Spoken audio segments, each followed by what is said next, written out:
Hi guys, karon kay nagluto si mama og spaghetti dayon.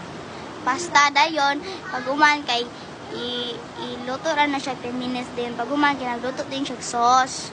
Buti mga palasa, mga magic syrup. Dayon hotdog ng may lunod para maluto. Ginaling guys. O ginaling pituhon. Dayon naguman na kay but nga cook.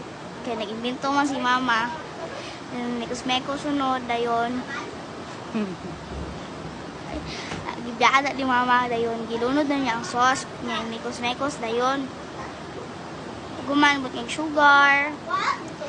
Lawan dayon ni mama, then magic na sad. Yan pag dayon gikuan sa ni mama, gipaw niya. Nag-prepare din si mama sa iyang luto, siya i-prepare. Muna na manang spaghetti dayon, muna na nga o nami. Finish ko na. Thank you for watching. Bye.